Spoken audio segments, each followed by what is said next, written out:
The story opens with a duel. A group of students watches in silence, stunned. They can't even begin to comprehend the strength of their humble master.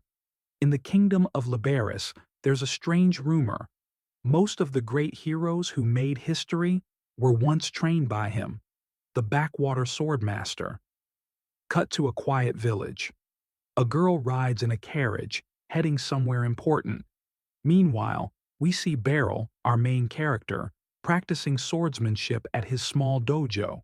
His old man calls out, "When are you finally giving me grandkids?" Beryl brushes it off. Didn't he already take over the dojo? A dojo that's doing better than ever? Still, there's something in him that longs for more. He once dreamed of being a knight, an adventurer, not just a countryside instructor teaching the basics. And then, Alucia arrives. That's when everything starts to change. Alucia Citrus, head of the Liberio Knights, one of the most powerful figures in the kingdom, and once, Beryl's student. They catch up briefly, but Alucia gets straight to the point. She tells Beryl that she recommended him as a special instructor for the Royal Knights, and the higher-ups approved without a second thought. Why? Because in this kingdom, the title of royal instructor usually means the strongest swordsman alive. She tells him to pack up. They're leaving now. Beryl hesitates. Alucia pulls out an imperial decree. No arguments. They arrive in Valtrain, the capital. Alucia walks Beryl into the royal training grounds and introduces him to the royal guard. This man, Beryl Gardnet, far surpasses me in skill. She steps aside and tells him to say a few words. From now on, he'll be instructing the royal guards a few times a month. Later that day, Beryl takes a walk with Alucia through the city. But people keep staring. After all, the head of the Royal Knights is walking with some random middle-aged man. Alucia starts wondering, wait, could this be a date? Suddenly, a voice cuts through the air. "Your Eminence, out shopping with a man? How pathetic." It's Lysandra, a black-ranked adventurer, one of the strongest in the kingdom. She pauses. Wait a second. That's Beryl Sensei? She's shocked. And Beryl? He recognizes her too. "Slena," he says. The orphaned girl he saved and trained years ago. The mood shifts into a bit of a rivalry between the two girls. The group moves on, just sightseeing around the capital. Onlookers whisper behind their backs, "Who is that guy?" being followed by two of the kingdom's strongest women? Eventually, they stop by the knight's forge. Beryl's eyes settle on a particular blade. The blacksmith notices and offers it to him. "Go ahead, give it a swing." Beryl grips the handle. We dive into his mind, fully concentrated and calm. His two former students watch, eager to see their master in action, and then he slices through the target with one clean motion. It barely even moves. The blacksmith is stunned, but they leave without buying a thing. Why? Beryl didn't bring money. And the sword? It was blunt. The blacksmith stares at the clean cut, made by a dull blade. That's when it clicks. This isn't just a random swordsman. This is a man who defines mastery. The Backwater Swordmaster. Chapter 2. Beryl overthinks his new role as an instructor for the knightly order. It's a huge step forward. But he wonders if Alucia's decision is biased. He feels unworthy. He questions if they made a mistake trusting him. The responsibility weighs heavy. If he fails, Alucia's reputation will suffer too. At home, his father's words hit hard. "Don't come back until you've figured yourself out." His former student, Landred, has returned. Now he has a wife and a small child. Beryl feels left behind. His pupil has moved on before he ever did. His father is proud.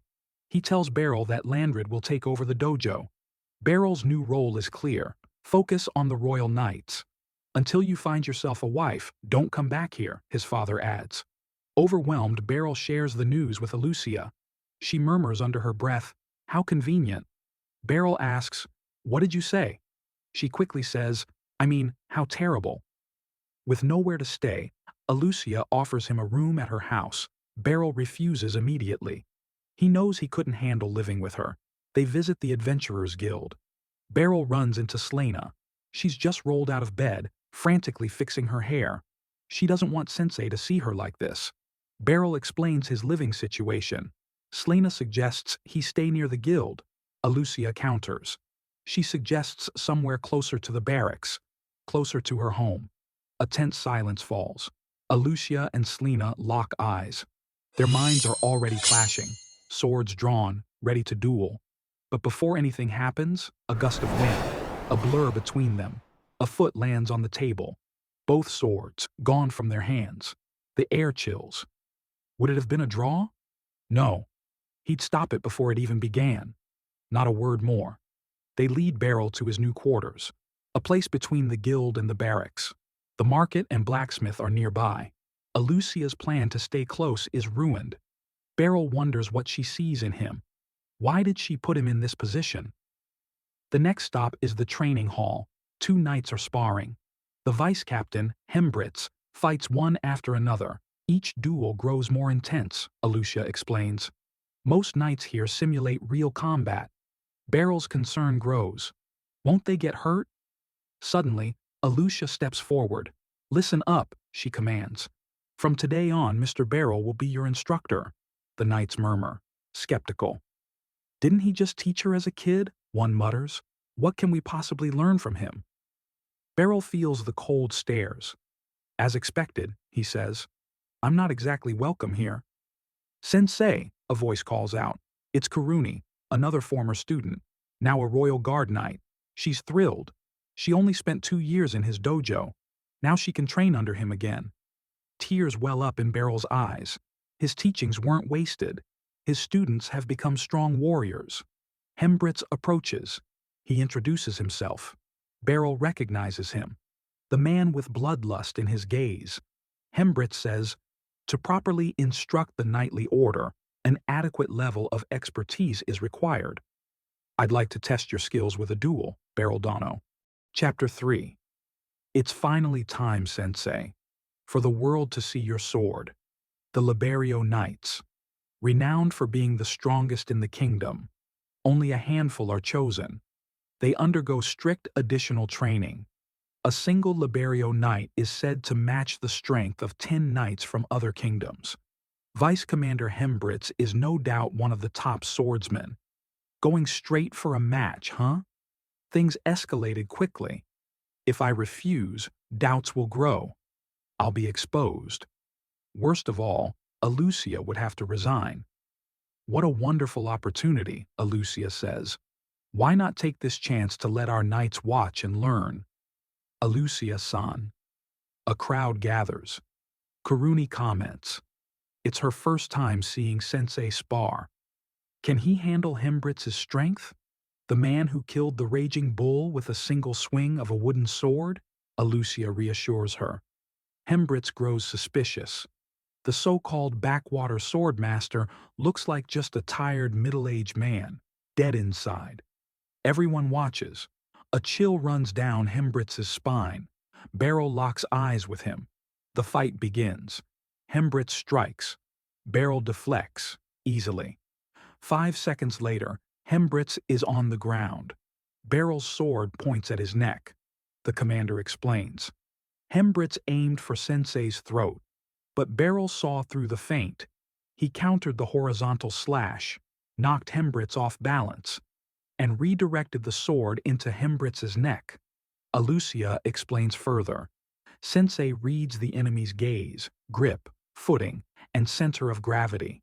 He finds gaps too small for the eye to see. The all-seeing sword. Hembritz loses count. How many times he would have died. But he refuses to give up. He resorts to his signature move, the spinning slice.